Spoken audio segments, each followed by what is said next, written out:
Lucas capítulo, versículo 2, 16, 17, 18, pastor. Lucas 10, 16. Venimos estudiando el libro de Lucas en forma sistemática, significa versículo por versículo. Ya tenemos en este estudio, ya hemos completado ya muchos meses. Todavía no vamos en la mitad del libro, ya casi llegamos. Pero Lucas es un libro que busca específicamente que afiancemos nuestra confianza en que Jesús es Dios. Y para demostrarlo, Lucas va a todo el Antiguo Testamento y nos dice, en el Antiguo Testamento, Lucas coge y dice, antes de que venga el Mesías, el Salvador, tiene que venir un precursor. Entonces Lucas inicia con ese precursor que se llama Juan el Bautista.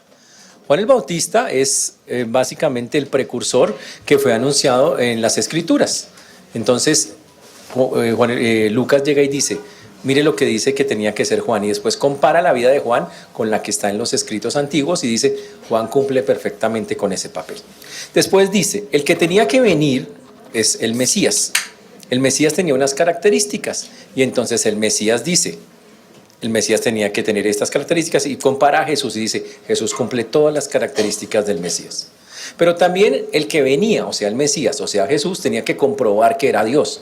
Entonces eso es algo solo que el Señor, es algo que solo el Señor puede hacer en eso, para que nosotros lo tengamos claro. Entonces Lucas nos demuestra que por qué yo tengo que creer que Jesús es Dios. Y dice, mire, nadie ha hecho las cosas que Jesús ha hecho. Y todas habían sido profetizadas y todas han sido cumplidas. Cuando Jesús inició su ministerio, recuerden lo que pasó. Juan el Bautista lo identifica y dicen, Jesús tiene 30 años, dice, Él es el Cordero de Dios que quita el pecado del mundo. Una voz del cielo, que es Dios mismo, dice, este es mi Hijo amado, en quien tengo complacencia. Y ahí inicia el ministerio de Jesús. De ahí para adelante, ¿que Jesús qué hace? Recorre todas las ciudades, recorre todas las aldeas, predicando lo que se llama en la Biblia el Evangelio del Reino, que no es otra cosa que predicar las buenas nuevas de salvación, decirle a las personas, cambien su vida, arrepiéntanse. Todo el tiempo Jesús hacía eso. Jesús hizo eso durante mucho tiempo hasta que se dio cuenta que la gente lo seguía en cantidades, pero lo seguía porque hacía favores, porque les daba de comer, porque les hacía sanidades. Y entonces Jesús cambió la técnica y dijo, de aquí en adelante voy a hablar por parábolas, para que solamente aquel que tenga un corazón para mí pueda saber lo que le estoy diciendo. Algo muy fuerte. De ahí el Señor escogió a 12 personas que llamó apóstoles y les dio ciertos dones, ciertas habilidades especiales a ellos. Y lo que estamos viendo en los últimos capítulos, los últimos que hemos estado estudiando acá, es que el Señor mostró muchas cosas, pero a pesar de que mostraba que Él era Dios, había una cantidad de incredulidad que lo ofendió mucho. Y cuando llegamos ya a los capítulos 8 o 9 de Lucas, estuvimos viendo que Él dijo generación incrédula y perversa, y eso incluía a los líderes religiosos, incluía al pueblo, pero también a muchos de sus discípulos que a pesar de ver todo eso, todavía no creían que Él era Dios. Entonces Jesús da esa exhortación muy fuerte a ellos y les dice, yo soy Dios. Y finalmente ellos reconocen que las cosas que está haciendo, Pedro dice, tú eres el Cristo de Dios, o sea, tú eres el Mesías, el Salvador. Al final Él lo reconoce.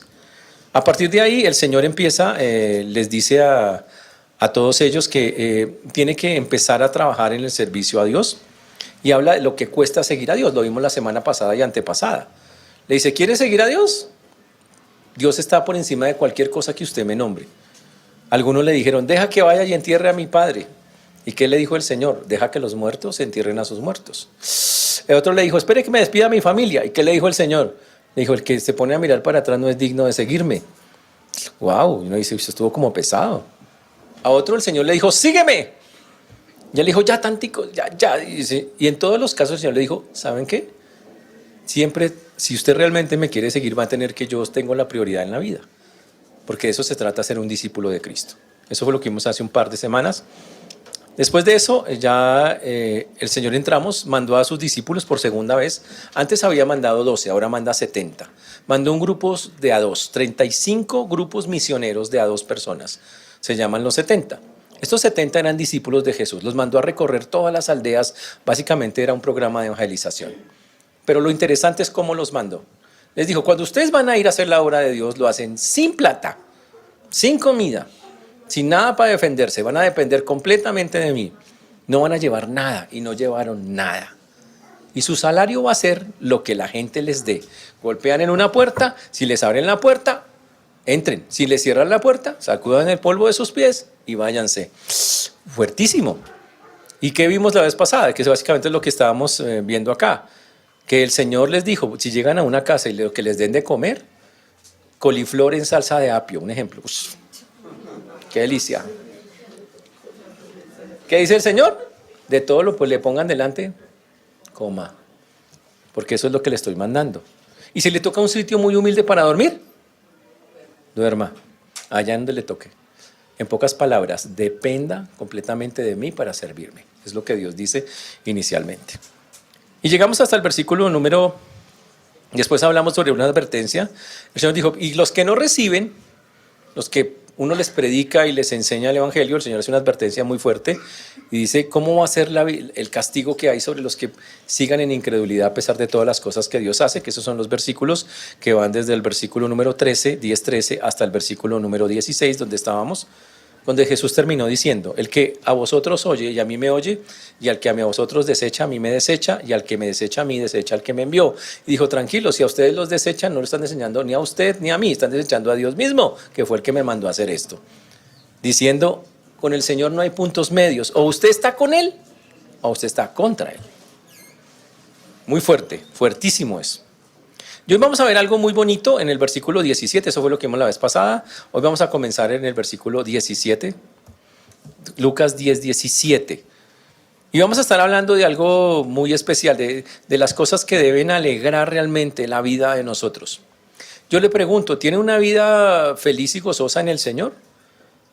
Porque a veces suena raro, ¿no? Uno le pregunta a la persona, ¿usted es cristiano? Le pregunta, sí, claro. Y tú tienes el gozo del Señor en tu vida y dice, a little. A raticos, a momenticos, pero luego la vida cristiana no es para ser gozoso. La Biblia dice que es para ser gozoso. Entonces, ¿por qué no la están viviendo gozosamente? Y es porque estamos mirando a veces, teniendo el enfoque donde no es. Estamos teniendo el enfoque en los lugares equivocados. Y el Señor va a corregir eso también en este texto. Y nos va a hablar también de algo que tiene que ver, hoy tenemos que hablar porque está en este pasaje, de Satanás. ¿Ustedes duermen solos? Uy, porque es que cuando hablo de esto es complicado, pero vamos a hablar de Satanás. Es una cosa interesante. Tenemos que hablar de él porque el Señor en este texto, cuando los discípulos, los 70 que se fueron, regresan, el Señor va a hablarles de lo que pasó. Ellos vienen muy contentos, muy felices, y el Señor les va a aclarar, ¿están muy contenticos? Les voy a decir por qué realmente tienen que estar contentos. Vamos a orar para comenzar. Padre precioso, te damos gracias porque tú eres bueno, Señor, y para siempre es tu misericordia. Hoy agradecemos infinitamente este tiempo que nos regalas. Te pedimos sabiduría para hablar, ayúdanos a que podamos glorificarte, exaltarte con la predicación de tu palabra. Ayúdanos a expresar con claridad los conceptos que tú tienes. Te rogamos y te suplicamos que así sea. Y pedimos, Padre, desde todas las perspectivas posibles, Señor, que podamos ser edificados a través de lo que vamos a aprender. Que haya corazones dispuestos para seguir a hacer la obra tuya, corazones que quieran obedecer lo que hoy tenemos, pues lo pedimos en el precioso y maravilloso nombre de Jesús. Amén y amén. Comenzamos en el versículo número 17. 17, lo voy a poner en pantalla para que ustedes también lo puedan ver ahí. Versículo 17. Dice que volvieron los 70 con gozo, diciendo, Señor, aún los demonios se nos sujetan en tu nombre. Señor, aún los demonios se nos sujetan en tu nombre. Algo muy chévere. Ahora, el Señor, ¿cuánto duró la misión a los que el Señor le mandó? La Biblia no dice. Pero sabemos, por lo que está escrito, que fue un viajecito largo. Duraron por lo menos más de una semana, puede ser entre una semana y un mes, haciendo toda esa vuelta, recorriendo aldeas, dependiendo completamente del Señor. Y dice entonces que regresaron muy gozosos. El texto dice, volvieron los 70 con gozo. ¿Qué les había producido el gozo? Ellos dijeron, Señor, los demonios se nos sujetan en tu nombre. Parecía que a ellos les encantó la idea de que los demonios se sujetaran y decían, tremendo tener ese superpoder de que los demonios yo los sujete cuando digo en el nombre de Cristo. Y ellos estaban descrestados con eso. Eso es lo que ellos resaltan. Ahora, no quiere decir que era lo único que los alegraba.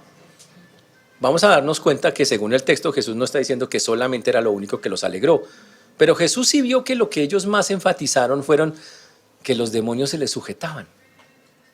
Yo le pregunto, usted es un creyente, un discípulo del Señor, ¿a usted le gustaría que los demonios se le sujetaran? Sería interesante, ¿no? Ahora la pregunta es, ¿usted hoy puede hacer que los demonios se le sujeten? Wow, ya lo vamos a hablar en un momento porque esto está en el texto y tenemos que mirarlo específicamente. Ellos le dicen Señor, que significa, básicamente es un título que se hace para Dios, ya lo empiezan a reconocer como Dios. Y cuando ellos regresan, vienen felices por varias cosas. Primero, las que ya sabemos por las cuales. Estaban felices porque pudieron predicar el Evangelio. El Evangelio se predica, ojo, en el poder de Dios. Ya dijimos que la Biblia dice que toda persona creyente puede predicar el Evangelio, porque Dios lo ha capacitado para eso según en Hechos capítulo 1, versículo 8.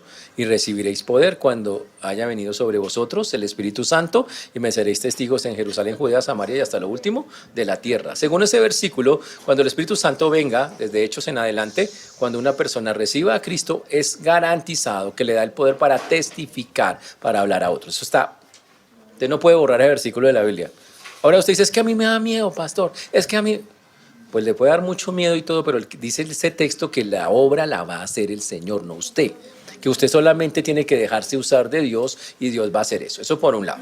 Eso ya lo habíamos visto antes. Ahora, pero en este texto dice acá que ellos estaban súper contentos porque los demonios habían predicado el Evangelio y que en el nombre de Él, ya viene la palabra, la punto más interesante.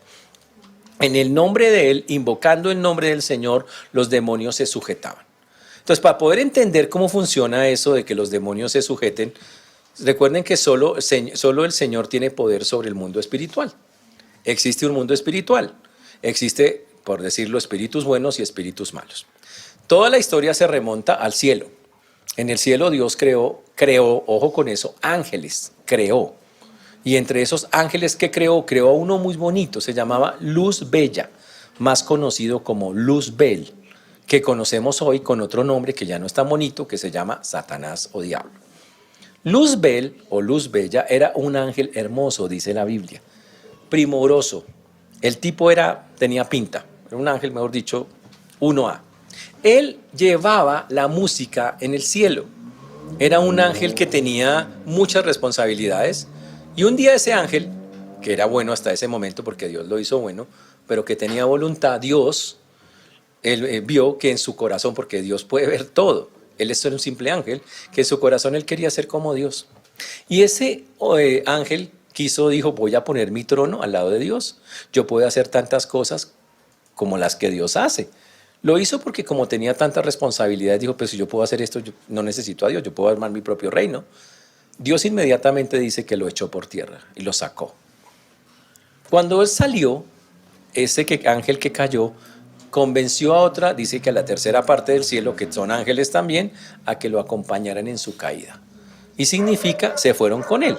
Esos ángeles ya no se llaman ángeles, se llaman ángeles caídos, se llaman demonios. Usted de cariño les dice chukis, pero la verdad el nombre bíblico es espíritus inmundos. En la Biblia se aparece, espíritu inmundo. Esa es la palabra seria para teología para decir ese asunto. Resulta que esos espíritus inmundos acompañan y siguen acompañando a Satanás en sus labores. ¿A qué viene Satanás? La Biblia muestra claramente que Satanás y sus demonios hacen algo que se llaman acechanzas, planes, tretas contra nosotros. Ellos están constantemente diciendo, ¿cómo hacemos que estas personas que están en Cristo tropiecen o caigan? ¿Cómo hacemos que estas personas que están tratando de seguir a Dios no lo sigan? Se decepcionen de Él, se desanimen con Él, se salgan de sus cosas. ¿Cómo hacemos? Y sabe que en eso Satanás es experto. Por eso la Biblia dice que él hace cosas como que se disfraza como ángel de luz para engañar a la gente. Por eso dice que es el padre de mentira. Por eso él tiene cantidad de artimañas para hacerlo. Y por mucho tiempo Satanás logró manejar eso hasta que apareció alguien que finalmente lo derrotó, que es el Señor mismo. Dios mismo es el único que lo puede derrotar. Ahora, Dios aparece en la persona de Jesucristo y cuando Jesucristo viene dice que viene a deshacer las obras del diablo, que tiene el poder para hacerlo. Y obvio, si es el Mesías, si es Dios, tiene que hacerlo. Y entonces el Señor, una vez les dice eso a sus discípulos, les dice, ahora ustedes vayan a la práctica y hagan lo que es lo que estamos viendo acá. Y le dijo, y todo lo que tienen que hacer es que cualquier cosa que hagan, por ejemplo en el mundo espiritual, lo hagan en mi nombre. Entonces los discípulos iban a ese pueblo, porque básicamente eran pueblos, llegaban allá y encontraban a una persona endemoniada. ¿Ustedes conocen personas endemoniadas? Dice, uy, hay una vecina, pastor. No, esa no. No es un asunto de una vecina molesta ni cosas de esas. Una persona endemoniada es una persona a la cual, obviamente es una persona sin Dios. Ni una persona creyente puede tener un espíritu adentro, que no sea el de Dios. La Biblia dice, donde mora el Espíritu de Dios hay libertad. Pero el punto es que para una persona no creyente sí existe la posibilidad de estar endemoniada. ¿Qué es endemoniado? Que el espíritu inmundo pide permiso, ojo lo que voy a decir, a Dios para entrar en esa persona. Ningún espíritu inmundo puede decidir dónde entra. Un espíritu inmundo no va, ay, tenemos uno acá y dice, ay, ¿a qué dónde me meto? A ver qué cara veo hoy, quién nos visita. Él no puede hacer eso. Nada que ver, eso jamás pasa. El espíritu inmundo, porque, ojo, sigue siendo un ángel caído, sigue sometido a Dios y le rinde cuentas. Es más, tenemos el ejemplo perfecto. Jesús le dijo un día a Pedro, Satanás os ha pedido para zarandearos. Imagínense, Satanás le hizo un pedido a Dios, le dijo, présteme a Pedro un ratico. Y fue cuando Pedro lo negó. ¿Ok? Eso es influencia. ¿Y sabe qué es posesión? Cuando se mete en la persona y controla todo su ser, todo. Y resulta que acá el Señor le dijo que ellos podían liberar a las personas que Satanás tenía poseídas. Significa que el espíritu entraba en la persona y empezaba a dominar su cuerpo. La dejaba sorda, la dejaba muda, le daba una fuerza increíble, a veces, en algunos casos, encorvaba a las personas, lo enfermaba y lo volvía a veces y se hacía ver como una persona loca. No quiere decir que todo loco que vemos está endemoniado, pero quiere decir que algunos seguramente sí lo están. ¿Ok? Ahora, cuando eso ocurría, los padres, las familias no sabían qué hacer. En los tiempos de Jesús, entonces ellos los llevaban al exorcista, que ya había también exorcistas en esa época. El exorcista de la época era nada menos que el sacerdote judío. Y él en el nombre, ojo, él lo hacía en el nombre de Dios, fuera, y sacaba en el nombre de Dios al espíritu inmundo que había en la persona. Pero el problema es que el espíritu inmundo podía regresar a esa persona. Es más, la Biblia dice que 7 espíritus peores podían regresar a esa persona. Y la persona volvía a estar endemoniada, podía estar endemoniada muchas veces. Pero cuando llegó Jesús, Jesús dijo claramente que una vez Él llegara, nunca más una persona que estuviera poseída volvería a estarlo así. Si la persona poseída, después de que era libre, daba un paso. Ese paso es entregar su vida al Señor. Porque hasta ahora no. Uno puede, ojo, lo que voy a decir. Alguien le puede sacar un demonio a alguien. Y eso no quiere decir que por eso esa persona que le sacaron el demonio va al cielo. Eso no quiere decir eso. Hay personas que les han sacado los demonios y se van a ir sin demonios para el infierno. Y tengo el versículo. Y eso suena horrible, pero así es. Y les tengo la cita, ya la vamos a estudiar en un momento. Pero cuando vino Jesús dijo, yo soy el Mesías, yo tengo poder sobre los demonios, y la forma de demostrarlo es que Jesús hizo cantidad de liberaciones, que se llaman, les decimos así, en personas que tenían posesión satánica. Pero ahora él, en esta escena de los 70, le dijo a sus discípulos, yo no voy a ir. Ustedes van a ir, pero cuando ustedes oren por las personas, y si llega a un endemoniado, ustedes van a decirle al endemoniado que sea libre en el nombre, en mi nombre, en el nombre de Jesús. Que eso no había pasado hasta ese momento. Todo lo que hacían era en el nombre de Jehová. Ahora lo va a hacer en el nombre de Jesús. Y entonces llegaron ellos, golpearon y se encontraron en una casa preciso con una persona endemoniada. Tenía una camiseta roja con un leoncito, no sé. No sé, puede estar vestida de muchas maneras. No sé cómo sería la vaina de eso. Pero estaba llevada la persona, endemoniada de verdad. ¿Y qué pasó ahí? Entonces, iban allá y le decía, en el nombre de Jesús, y increíblemente ellos, o por eso se sorprenden, dice, nosotros decíamos, en el nombre de Jesús, Señor, haz libre a esta persona, y pum, se iba. El demonio abandonaba a la persona. Entonces ellos vienen muy contentos porque dicen, increíble que en el nombre del Señor eso pueda pasar, qué chévere que yo pueda hacer, y eso los llenaba de mucho orgullo a ellos. Y era como, les pareció como que eso era lo más importante, que habían tenido ese poder para hacer esa vaina. Y Jesús les va a decir que eso no es lo más importante realmente. Eso es lo que les va a decir a continuación en esas cosas. Ahora, y básicamente lo que estaba pasando, entendamos algo. Una pregunta que nosotros tenemos que contestarnos. Yo soy un creyente. La palabra de Dios, si yo hago las cosas en el nombre de Jesús, ¿el resultado va a ser igual? Yo puedo hoy, si me encuentro con una persona endemoniada, decir, Señor, en el nombre de Jesús, libre a esa persona de ese demonio, y entonces va a ocurrir, y cuidado. Hoy muchas personas lo hacen, en algunas iglesias se la pasan haciendo eso. Y entonces vamos a tener que mirar qué dice la Biblia al respecto, si eso se puede hacer hoy.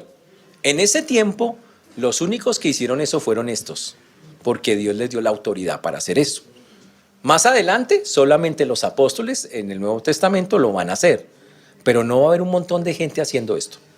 Es más, no, con nombre propio, usted tiene los deditos de los pies y de las manos, le alcanzan para sacar los nombres de los que hicieron esto. De resto, nadie más. ¿Ok? Solo para entender que piensan que es para todo el mundo. No. Ahora, pregunta, yo tengo hoy, la palabra de Dios tiene hoy poder, y la respuesta es sí. ¿La palabra de Dios tiene hoy poder para que yo pueda echar fuera un demonio? Tal vez. O sea, miremos cómo funciona. Hay una frase que no está en la Biblia, pero que la gente la saca así, dice, las palabras tienen poder. ¿Han escuchado esa frase? Las palabras tienen poder. Ahora, contestemos la pregunta. ¿La palabra de Dios tiene poder? La respuesta es sí. Pero, ¿ese poder es para cualquier cosa? Yo me encuentro con un endemoniado y digo, libre en el nombre de Jesús ahora. Sí, y ya, pum, salió. No. La palabra de Dios solo funciona cuando la usamos de manera correcta, sin contradecir la voluntad de Dios.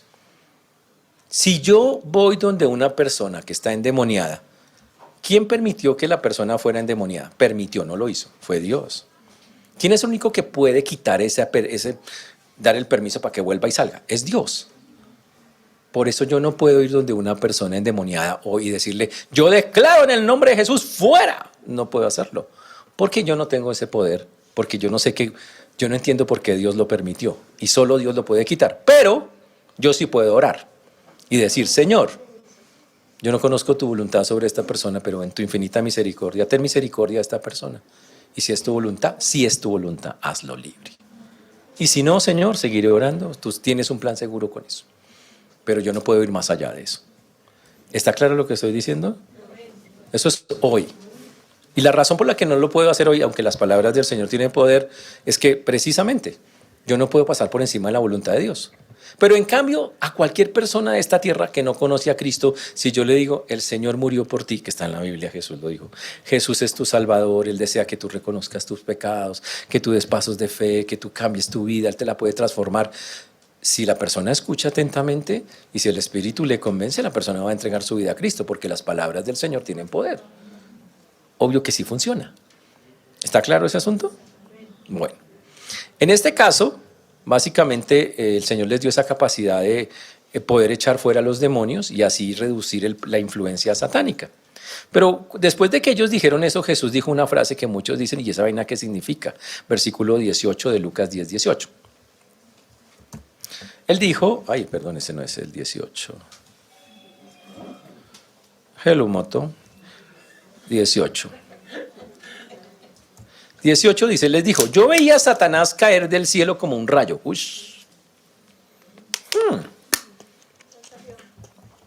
¿No ha salido? Tranquilos, tengan paciencia, ya va a salir. Él dijo, yo veía caer a Satanás, búsquenlo en sus Biblias, Lucas 10:18, por favor. Yo veía caer a Satanás, ahí está, del cielo como un rayo.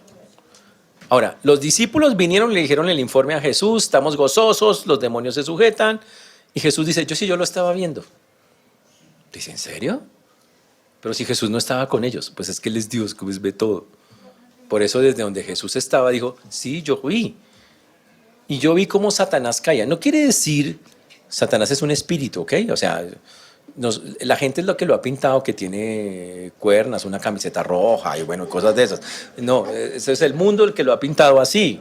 Y que un tridente y que tal, y que la cola y... No, ese es el mundo. Satanás es un espíritu malo, obvio, pero es un espíritu. Pero el Señor sí tiene visión espiritual. Y Él dijo, yo veía cómo Satanás caía como un rayo. Habla con qué rapidez, a medida que sus discípulos iban predicando por esos pueblos, el Señor podía ver cómo Satanás y la obra satánica se iba cayendo en los lugares donde ellos estaban. Y era una cosa que pasaba súper rápido. ¿Ok? Ahora, pero también esa frase tiene otros significados que tenemos que estudiar más profundamente. ¿Ok? La caída de Satanás, ahora entendamos cómo ha funcionado. Para entender esto, escuchen esta historia muy atentamente. En la Biblia hay 3 cielos nombrados. ¿Ok? No, hay nombrados 2, pero se deduce el tercero. Está el primer cielo, que es esta atmósfera. Cuando usted dice, mire esa nube en forma de corazón, así todo así, usted que se pone todo así. Eso se llama primer cielo. El segundo cielo es el espacio sideral, es cuando usted dice, vea Marte, Júpiter, Saturno. Y el tercer cielo en la Biblia se llama el trono de Dios, que es donde habita Dios. En la Biblia, los profetas del Antiguo Testamento fueron hasta el tercero. Tuvieron acceso al trono de Dios algunos y describieron algunas cosas que lograron ver, muy poquito, porque Dios nunca dejó ver su rostro. Pablo fue al tercer cielo también y nos dice que fue tremendo lo que vio yo y dice que más bien se calla algunas cosas que vio por allá, que eso era impresionante lo que él logró vivir en eso. O sea, ha habido personas que Dios les ha permitido contemplar por unos segundos o una visión el tercer cielo. Están en la Biblia esos muchachos. ¿Ok? ¿Dónde vivía Satanás? Satanás vivía al lado del trono de Dios, o sea, vivía en el tercer cielo. Vivía ahí con él. Cuando peca, Dios lo echa. Pero no lo echa a la tierra, lo echa al primer cielo. ¿Cómo sabemos eso? Porque la Biblia dice que Satanás es el príncipe de la potestad del aire, de la atmósfera. Significa gobierna o tiene un reino aquí alrededor. Entonces alguien dijo, entonces ellos están aquí. Y la respuesta es, ellos están aquí. Sí, ellos están aquí. Entre nosotros. Ahora, obviamente sí. Ahora, Satanás y sus demonios están en esta esfera, en la esfera en que nosotros estamos. Todavía no están aquí en la tierra, están en la esfera, en los aires. ¿Ok? Ahora, la caída que profetiza la Biblia de Satanás es una caída total donde él, hasta que finalmente él toque la tierra. Él va bajando. Y Dios profetiza en su palabra, lo dice sobre todo en el libro de Apocalipsis, que el final de Satanás es literalmente caer en tierra. ¿Cuándo va a pasar eso? Viene el punto. Durante el tiempo de la tribulación, estamos en la era de la iglesia. Va a haber un día que viene el día del arrebatamiento rapto. Así se llama en la Biblia, está en Tesalonicenses. Los muertos en Cristo resucitarán primero, después los que habremos quedado. En ese día, el Señor se lleva a su iglesia. ¿Quién queda? Los cristinos, los que dijeron que eran pero no son. Y todos aquellos que no han creído. Se quedan a un periodo de tribulación que se llaman la tribulación y gran tribulación. Un periodo de mucho sufrimiento. En ese instante, dice la Biblia, Dios bota a Satanás más abajo y lo manda a la tierra. Y es cuando viene el reino del anticristo. Cuando el tipo ya pisa la tierra en una persona ya y toma control de la tierra. Ahí es cuando lo hace. Mientras tanto, Satanás está limitado aquí a esta esfera, a este primer cielo, y está limitado, y ojo, y cuando lo llaman, tiene que ir al tercero. Dios llama a Satanás, está en el libro de Job, en el capítulo 1, dice que Dios llama a Satanás a que le rinda cuentas. Ahora, Satanás no le rinde cuentas. ¿Qué va a hacer Satanás al cielo? A quejarse de nosotros. Dice que él es el acusador de los hermanos. Pero un día, en el libro dice la Biblia, durante la tribulación, Satanás es echado del cielo y se le cierra la entrada. Ya Dios dice, nunca más va a volver acá. Se cierra y él queda limitado a esta tierra. Y es cuando él pone su trono, manda a hacer, él dice, bueno, ya no pude hacer un trono allá arriba, voy a hacer un trono acá abajo. Y es cuando hace su trono en Jerusalén, manda a construir una estatua, que todo el mundo lo adore. Eso es en el tiempo de la tribulación. Pero tranquilos, ustedes no están en ese tiempo, ¿no? Bueno, si son creyentes, si no, pues lo siento mucho. Si no, hay un librito buenísimo para ustedes, los que se quedan, si se queda alguno, ¿no? Les recomiendo, ténganlo a la mano por si las moscas. No era así. Dejados atrás se llama. Buenísimo. ¿Ok? Ahora. No, pues por si las moscas, ¿quién quita? No sabemos, ¿no? Caras vemos, cristianos no sabemos. Ok, entonces, ojo con eso. Entonces, si usted, no vamos a estar ahí, pero sabe que Satanás en ese periodo es cuando cae definitivamente a la tierra. Pero también la Biblia profetiza todo lo que va a pasar. ¿Y qué pasa con Satanás al final de la historia? La Biblia dice claramente que finalmente ya Dios lo derrota.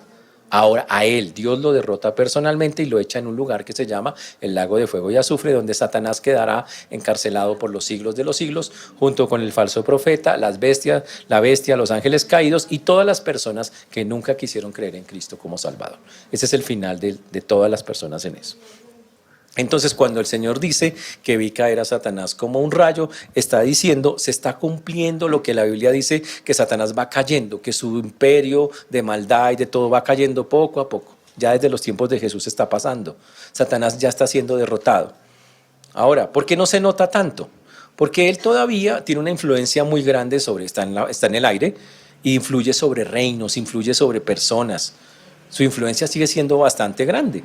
¿Qué detiene la influencia de Satanás? Y la Biblia dice claramente que la detiene. Entonces, aunque algunos no la entienden así, dice que sí. ¿Qué es lo que creen ustedes que es lo que detiene la influencia satánica en este mundo? Y la Biblia dice es la iglesia.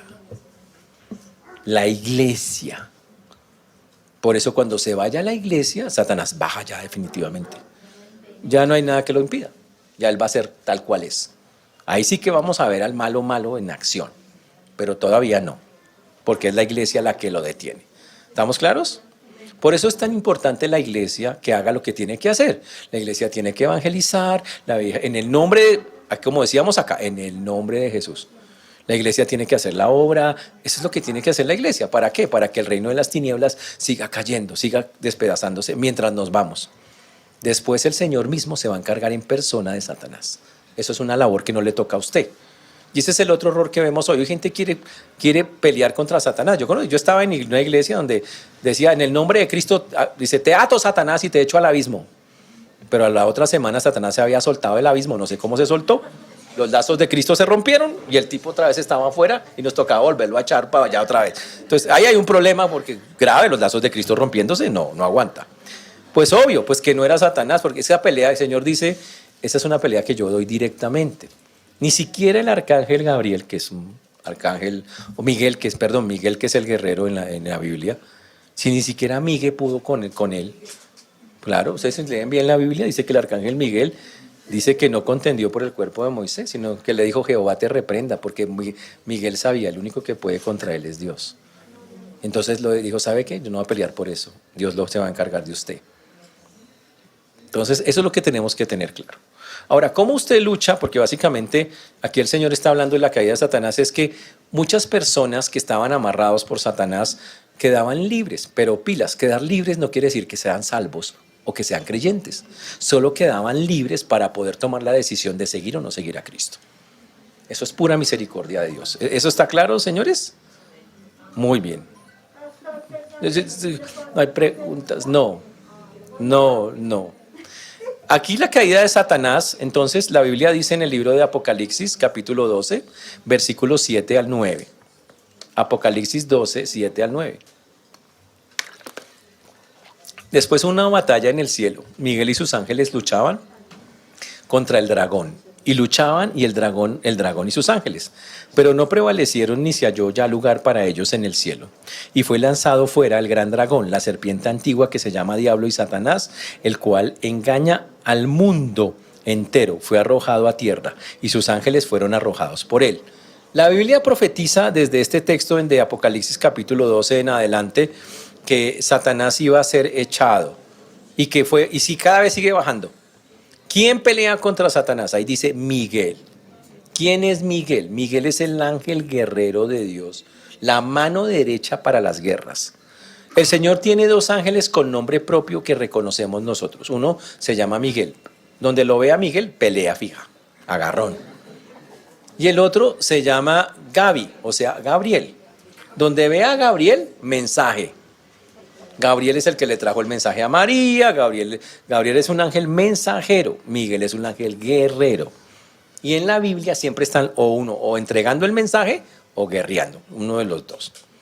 Por eso nos dice acá que el Señor profetizó en este texto de Apocalipsis que Él iba efectivamente a caer, porque Él está engañando al mundo entero. ¿Cuándo va a hacer eso? Ya sabemos que va a ser durante el tiempo de la tribulación, como ya les prediqué. La Biblia dice en Apocalipsis 12:8 precisamente, pero no prevalecieron ni se halló lugar para ellos en el cielo. Este es el momento exacto en que ellos ya no pueden estar arriba con Dios. En ese instante Dios dice, ¿sabe qué? Ya aquí ustedes no caben, queda cerrado el cielo para los ángeles caídos, ya no pueden volver a estar delante de Dios. Hasta ahora todos los ángeles caídos pueden ir cuando Dios los llama. Pero ya en Apocalipsis, en la mitad de la tribulación, Dios dice, cerrado el cielo para ustedes. Se quedan ahí en la tierra. Este es el versículo que sustenta específicamente este punto que estamos diciendo. No se halló lugar para ellos en el cielo. Muy bien. Otra cosa, Miguel no peleado en el Nuevo Testamento únicamente. ¿Se acuerdan de Daniel, el profeta? Daniel cuenta que Miguel andaba peleando en uno de sus textos, que Miguel ya se estaba agarrando desde los tiempos de Daniel. En el mundo espiritual hay una pelea que nosotros no vemos. Si usted me dice, uy, yo vi dos diablos peleándose. Son espíritus. ¿Cómo va a verlos si son espíritus? Nada. El mundo espiritual es para, obviamente lo ve, está Dios, está los ángeles, y nosotros sí tenemos una parte espiritual, pero nosotros no tenemos acceso a eso. Ese mundo espiritual, ellos pelean. Esa pelea se da ya entre ellos, no entre nosotros. Usted no tiene que pelear lo que Dios va a pelear, no haga eso porque el Señor no lo ha mandado a hacer específicamente esas cosas, para que quede claro. La otra cosa que también debe ser claro es que Satanás engaña al mundo entero, dice el texto, y esa es la razón por la cual Dios va a trabajar contra ellos en esto. Pero miren este texto, en el versículo de Lucas 10:19, dice lo siguiente. Ay, espera que no lo agarró. Lucas 10:19, pero todavía no lo tenemos acá, pongámoslo acá. He aquí, os doy potestad para hollar serpientes y escorpiones y sobre toda fuerza del enemigo y nada os dañará. Cuando los discípulos regresaron y el Señor les dice que, y están muy felices y el Señor les dice que veía a Satanás caer como un rayo, Él dice, ¿saben qué, muchachos? Yo les doy el poder para que hollen serpientes y escorpiones. ¿Qué quiere decir? Oiga, ¿será que entonces yo le puedo poner en la patica a un escorpión descalzo? No, vaya a ver, hágale a ver lo que le pasa. No está diciendo que vaya en este momento y literalmente haga eso. Esto es una ilustración. ¿Sabe? En la Biblia, ¿quiénes son las serpientes y los escorpiones? Son las fuerzas del mal, son las fuerzas satánicas. Y el Señor dice que un creyente, y eso sigue vigente hoy, tiene poder para vencer cualquier influencia satánica que venga a su vida. Usted dice, ¿qué es influencia satánica? Ya vimos que es posesión. Posesión es que cogió la persona y le controla el cuerpo. Pero ¿sabe qué es influencia? Voy a dar ejemplos de influencia para que me entiendan. Es Satanás tratando de cambiar nuestra manera de pensar o tratando de que tomemos actitudes que no agraden a Dios. Es la forma en que Satanás nos tienta y cosas como esas. Por ejemplo, ¿ustedes duermen solos? Es que por eso no quería hablar de eso. 3 de la mañana. Usted está dormido cuando de pronto siente que usted que duerme solo en ese cuarto con la luz apagada y se le sientan en esa cama y se hunde esa cama así.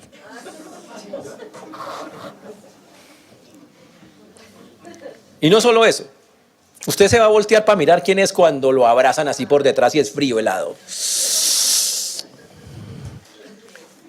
Y fuera de eso, usted oye que en su oído le dicen, así me pasó a mí una vez. Y usted entonces trata de hablar, usted siendo cristiano, dice que a ponerse a orar. Y cuando trata de mover la lengua, se le atora y no puede ni moverla. Y uno dice, ¿y eso qué es? Eso se llama influencia satánica. Satanás no puede poseer a un creyente, pero puede asustarlo, molestarlo. A veces puede pasar en una casa. Usted va a una casa y empieza a oír ruidos. O por ejemplo acá en la iglesia pasa. Yo estoy acá sentado solo aquí en este piso y aquí empiezan a jugar bolitas. Y empiezan a jugar bolitas y yo, ¿quién está arriba? No hay nadie. Y no hay nadie, que estoy solo. Y corren una silla arriba. Y arriba no hay nadie. Entonces, ¿qué hago? ¿Salgo corriendo? ¡Mamá! No sería buena idea. no es bíblico. Eso es influencia. Influencia es todo eso que Satanás hace para asustarme, molestarme. O a veces es una idea en la cabeza. ¿Usted por qué tiene que hacer eso? Pues no pida perdón, ¿qué le pasa?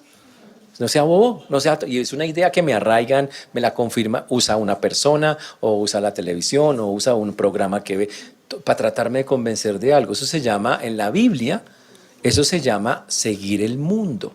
Y la Biblia dice que no sigamos el mundo. El mundo no se refiere al planeta, se refiere a la ideología, a las cosas que el planeta nos propone. Y tristemente Satanás en eso ya ha ganado mucho terreno.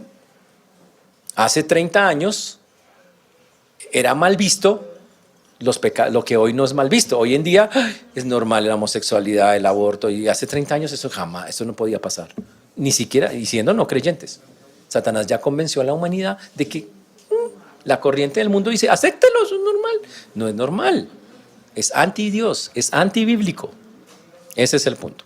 Entonces, cuando dice acá que os doy potestad para hollar serpientes y escorpiones y toda fuerza del enemigo os dañará, está hablando que un cristiano tiene el poder contra Satanás cuando está metido con él. No es porque usted tenga poder, es porque cuando usted recibió a Cristo, usted fue revestido de Cristo. Entonces, el poder de Cristo es el que le gana a Satanás.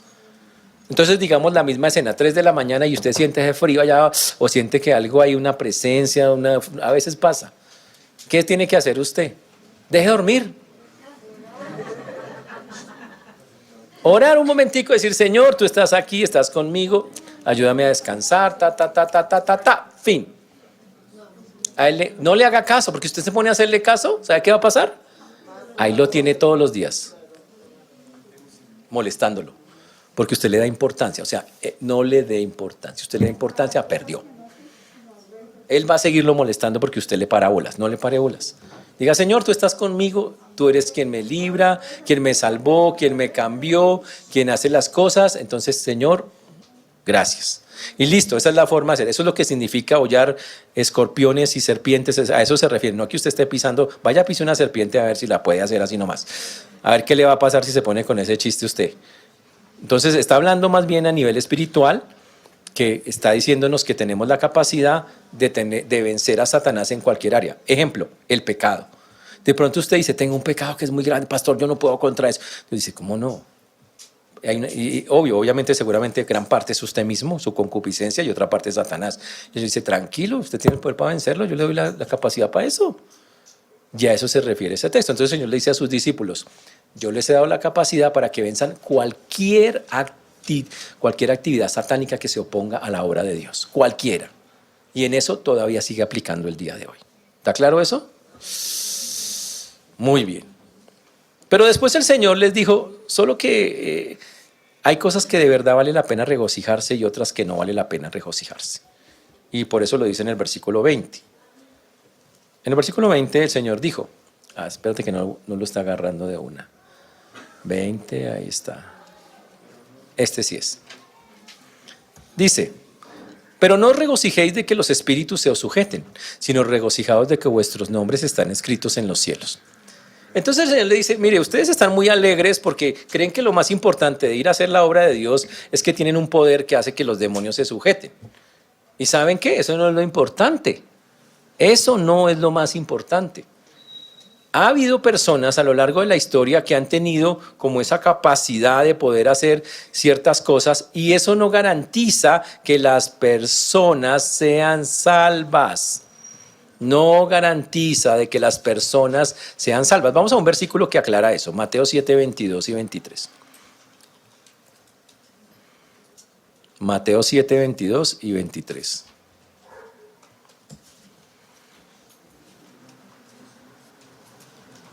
Miren, en los tiempos bíblicos existían exorcistas. La gente sacaba demonios en el nombre de Dios, no en el nombre de Jesús. Mateo 7, 22, 23. Mateo 7, 22, 23. Mire que en esta época la gente sacaba demonios en el nombre de Jehová, o sea, en el nombre de Dios. ¿Por qué? Pues porque el nombre de Jesús no era reconocido. Ellos conocían al Padre, ellos conocían al Espíritu, pero no conocían al Hijo. Entonces los judíos, usted le llevaba el endemoniado a un sacerdote judío, y el sacerdote judío decía, en el nombre de Jehová, lo libero. Pero ¿cuál era el problema? Que la persona sí podía quedar libre. ¿Eso la salvaba? No. ¿Eso la llevaba al cielo? No. Quedaba libre y Jesús mismo dice, pero 7 espíritus peores vienen sobre esa persona, que no es libre, no es creyente, no es salva, por eso es que está poseída. Y vuelven y lo hacen, le ponen en su estado es peor que el anterior. Entonces esa escena habla de una persona no salva, que le sacan un demonio, pero sigue siendo no salva. Y por eso vuelven 7 demonios más, porque no es salva. Y es peor su estado que el anterior. ¿Ok? Ahora, una vez pasa esto, pero ahora llega Jesús y dice acá, en este texto, que muchas personas hacen eso y dicen, como yo tengo este poder, debe ser que yo soy salvo. O sea, claro, si yo tengo ese poder es porque Dios está conmigo, yo soy salvo. Y la Biblia dice, no, ¿sabe que no? Simplemente Dios lo puede hacer porque era el momento de tener misericordia de unas personas que estaban muy mal con los endemoniadas, pero no porque sean salvos. Y lo mismo con el endemoniado, quedaba libre, pero si no entrega su vida a Cristo, se va sanito para el infierno. Ese es el punto. Mire lo que dice este texto de Mateo, que es muy claro. Muchos me dirán en aquel día, Señor, Señor, ¿no profetizamos en tu nombre y en tu nombre echamos fuera demonios? Entonces va a haber mucha gente en ese día frente a Dios, porque todos tenemos que estar frente a Dios. Le van a decir, Señor, yo vengo por mis premios porque mira, hice tantas iglesias y eché un montón de demonios y profeticé y hice todo lo, Señor, por esos poderes que tú me diste. ¿Y sabe qué les va a contestar el Señor? Ahí está el texto. Es más, aquí dice que echaron demonios y hicieron milagros. 23. Entonces les declararé, nunca os conocí, apartados de mí, hacedores de maldad. Y el Señor dice, yo no sé quiénes son ustedes, la verdad. Dice, tengo ni idea quién es usted, hermano. Pero yo soy pastor de la mega iglesia, soy el mega ungido, apóstol del Señor. Y él dice, yo no sé quién es usted. Usted no es salvo. Usted creyó que era salvo. Usted pensó que porque hacía esas cosas, yo estaba con usted, adentro de usted, yo no estoy con usted. Usted es un hacedor de maldad, porque usted simplemente usó mi nombre, pero jamás creyó en mí. Y eso nos puede pasar a nosotros. Yo puedo usar el nombre de Dios sin de verdad creer que Él es mi Salvador. Y como la palabra de Dios para lo que toca hacer sirve y es poderosa y tiene poder, pues va a funcionar, porque lo que sirve es la palabra, no el personaje. ¿Está claro el punto? Entonces, qué miedo, porque nos puede pasar. Usted dice, ay no, Dios me usa mucho. Es que a mí Dios me usa, o sea, realmente está Moisés, Abraham, Jacob, Pablo y yo. Y Dios lo baja a la nube y le dice, ¿sabe qué? Yo a usted ni lo conozco. Usted habla de mí, hace cosas en mi nombre, dice que yo supuestamente, pero sabe que yo con usted no tengo nada. Usted es un desconocido para mí, yo no sé quién es usted. Obviamente lo que sigue en esa escena está hablando cuando las personas se presentan delante de Dios en el contexto. ¿Y qué sigue para la persona? Pues que Dios la mande al infierno porque ese no es uno de ellos. Ahí termina el asunto de esa persona. Por eso mucho cuidado con creer que porque tienen alguna capacidad o don que Dios les haya dado, ojo, capacidad, no don, porque los dones son para los creyentes, tienen alguna capacidad o han podido hacer algo en el Señor, ustedes digan, de ahí me agarro para decir que yo soy un creyente.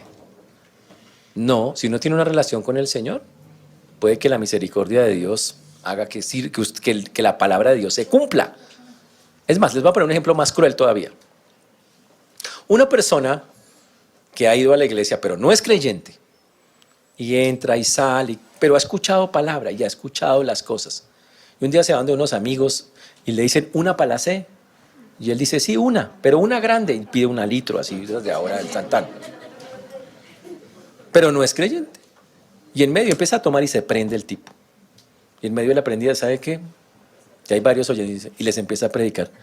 Sí, sabe, mire, es que el Señor es lo más lindo, lo más especial. Y uno tiene que arrepentirse y se le salen las lágrimas y tal. Y de pronto uno que había llegado ahí, que estaba ahí, dice, oiga, sí, yo he leído eso. Increíblemente uno de ellos, por las palabras que el tipo le dijo, llega al Señor. En medio de... No dice, pero era un borracho. Es que no, el punto es, cuando una persona proclama la palabra de Dios, si hay al otro lado una persona que la reciba, La palabra, tal cual, va a funcionar. No por la persona, sino por el poder de la palabra. Eso es diferente. Pero este no era salvo. Increíble, salvó a su amigo, que no volvió a tomar, y este sí fue y se condenó. Esto es una cosa impresionante. Entonces, hay que dejar de pensar que si están haciendo algo para el Señor, asegúrense. Otra cosa son los dones espirituales, es solo para creyentes, pero si usted realmente tiene al Señor, será claro que tiene una relación con Él. Si no, no funciona. No se engañe. ¿Qué se imagina usted todo engañado? Voy para el cielo, voy para el cielo. Y usted se encuentra frente al Señor, el Señor le dice, usted no se encuentra con el Señor como su Salvador, sino como el juez que le dicta sentencia y le dice, planta baja. Chao, nos vemos, no hay nada que hacer. Eso pasa, eso pasa. Por eso aquí el texto termina diciendo acá, eso es para aclarar el punto que estamos viendo. Él dice, hermanos, dejen de regocijarse de que tienen un poder o alguna vaina. Regocíjese de que sus nombres están escritos, dice el texto, en el libro de la vida. El libro de la vida está sacado empieza a nombrarse desde Éxodo capítulo 32, versículo 32. Ahora, debo dejar claro, no es un libro literal, ¿ok? Estamos hablando de algo espiritual. Es un lugar de testimonio donde están escritos los nombres de los que verdaderamente han confiado en el Señor. En Éxodo el capítulo 32, versículo 32, Moisés está hablando con Dios. Y dice, Dios dice, voy a acabar con ese pueblo porque ese pueblo es rebelde. Y Moisés dice, que perdones ahora su pecado, el del pueblo, y si no, ráeme, quítame ahora de tu libro que has escrito. Dios tiene un libro. Oye, ¿por qué el Señor utiliza el vocabulario un libro? Para que nosotros entendamos. Si Dios dijera, escribí en el cielo en una nube, usted dice, uy, ¿eso qué significa? Ahí queda usted loco. Pero si el Señor dice, en un libro tengo escrito el nombre de los que se van a salvar, ¿quiénes se van a salvar? Los que han entregado genuinamente su vida al Señor. Ahora, para que me entiendan, en el versículo 33, el Señor hace una advertencia, ya todo, y obviamente que está en otro contexto. Vamos acá. Y Jehová respondió a Moisés, al que pecare contra mí, a este raeré yo de mi libro. El Señor dice, yo no voy a condenar a alguien que, si alguien me sigue de verdad, yo no lo voy a quitar del libro. No lo voy a quitar. Pero si alguien de verdad no está conmigo, yo a ese lo quito. Ese no va conmigo. Ahora, entonces, el libro de la vida, para que entendamos que así también se llama en Apocalipsis, es el libro donde están los nombres de las personas que decidieron seguir a Cristo un día. Una vez escrito el nombre en el libro, nunca se borra, nunca se puede borrar. Eso sale de una práctica que había en los tiempos bíblicos. En los tiempos bíblicos, en muchas ciudades, cuando un muchacho nacía, no lo registraban. El que tenía el copista de la ciudad llegaba y decía, ¿cómo se llama el muchacho? Brad Pitt. Nació y le tenían el orden de cuándo nació, de qué familia venía. En el libro de la ciudad. Pero cuando el muchacho se moría, había una práctica y era, bórrelo, ese ya no está en la ciudad. Era la forma en que llevaban el control quién estaba y quién no estaba. ¿Ok? Cuando el Señor dice, no borraré, Él dice, no, yo no voy a borrar el nombre del libro de la vida. Dice que una vez usted se meta con Él, el Señor nunca va a borrar ese nombre. Una vez lo escriba, va a quedar ahí para siempre. Esa es la diferencia que hay en este punto.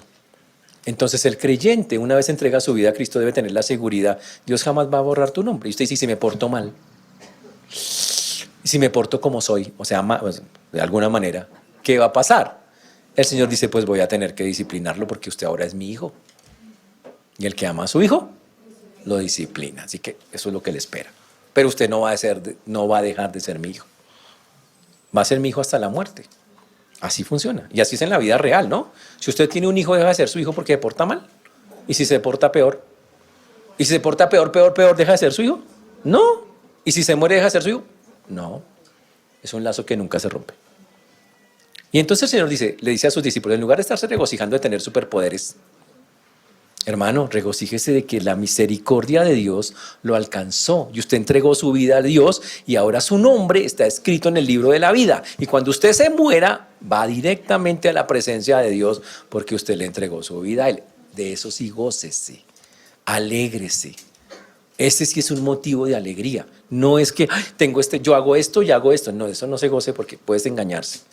Gócese de que su nombre ha sido escrito en ese libro, que es el libro de la vida. Y nunca será borrado, que es la parte más chévere de todo el asunto. Nunca.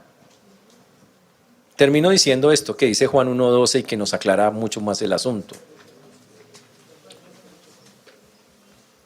A ver, vamos a Juan 1:12, aquí está. Mas a todos los que le recibieron, a los que creen en su nombre, les dio potestad de ser hechos hijos. Ahora, hay una pregunta que la gente, un mito que la gente creó, y es que todos somos hijos de Dios. Yo le pregunto a alguien que no conozca mucho de Dios, y ¿usted es hijo de Dios? Claro, claro.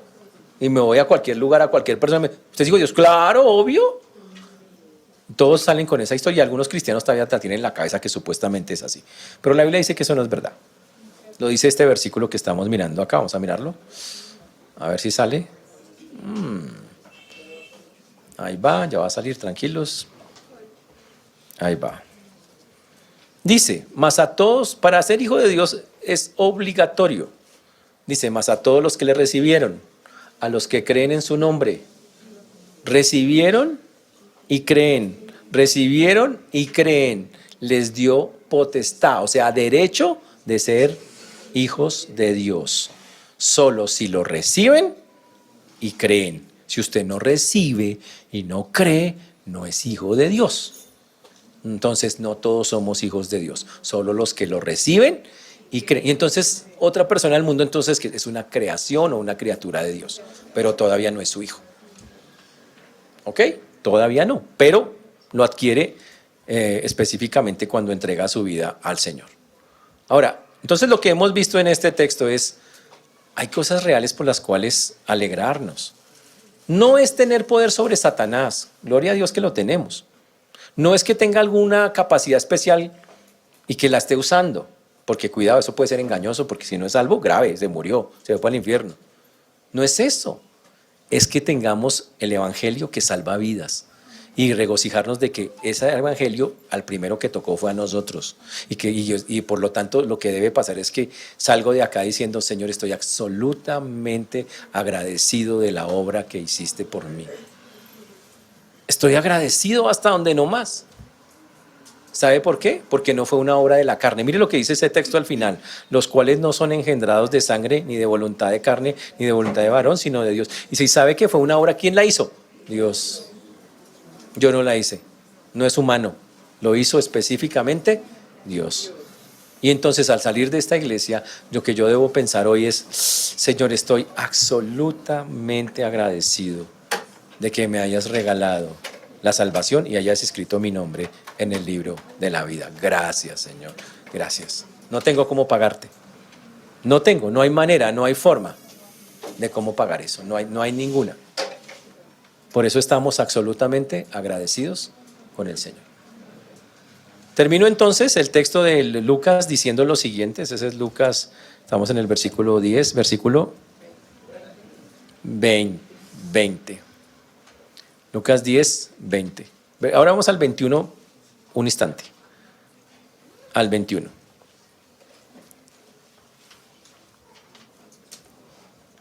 Aquí está, vamos a ver si pasó ahí. Ahí está.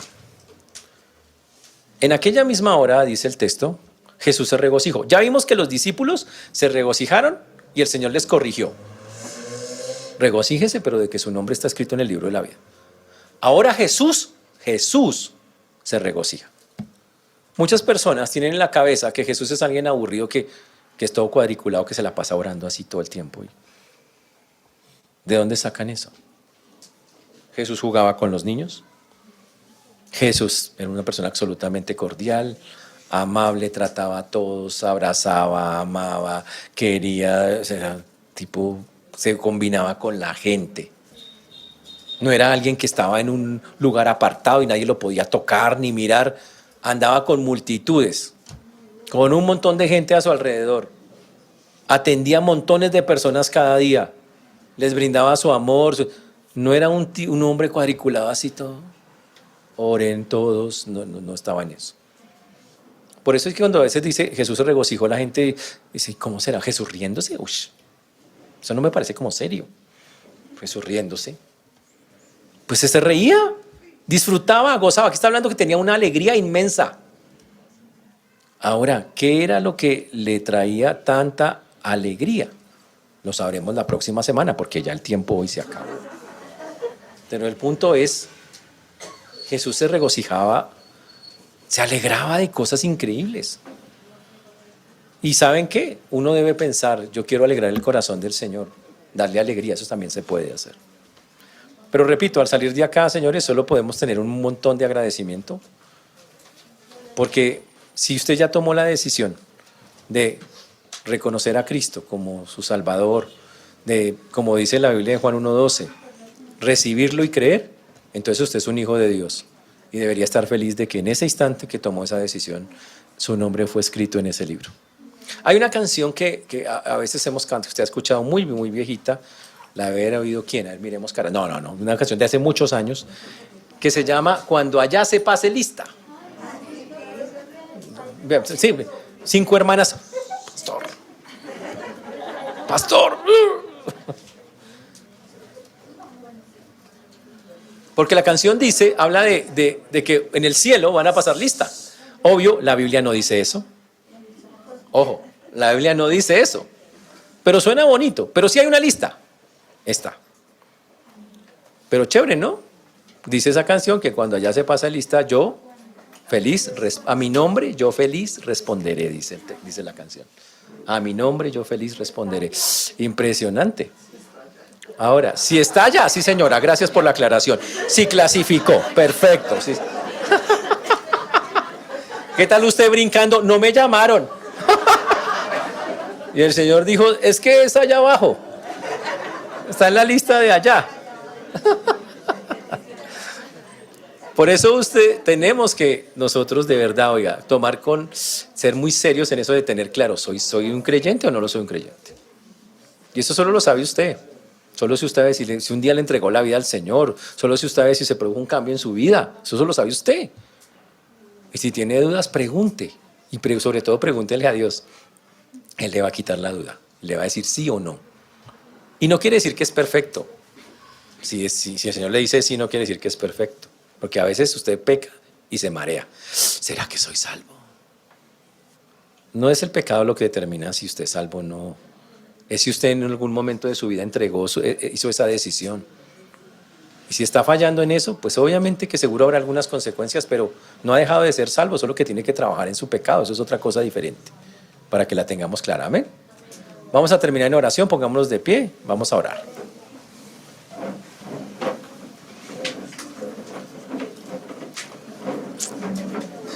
Señor Dios, te damos gracias por esta mañana, por este tiempo, gracias por mis hermanos, gracias por todo lo que pudimos ver hoy, gracias por tu mano preciosa y maravillosa, gracias por la salvación que nos regalaste, gracias por esa vida eterna que tenemos, gracias a la decisión que un día tomamos, por tu infinita misericordia, gracias porque tú lo hiciste todo, Señor, para salvarnos, todo.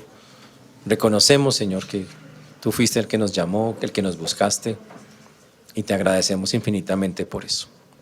Por eso hoy ponemos delante tuyo una vez más nuestras vidas, pidiendo que nos ayudes a vivir como tú mandas, a que podamos entender, Señor, que lo importante siempre será regocijarnos, alegrarnos en que nuestros nombres están escritos en el libro de la vida y también en que muchos otros puedan hacerlo, Señor, cuando la palabra poderosa que se expresa a través de nuestros labios los alcance predicando el evangelio del reino.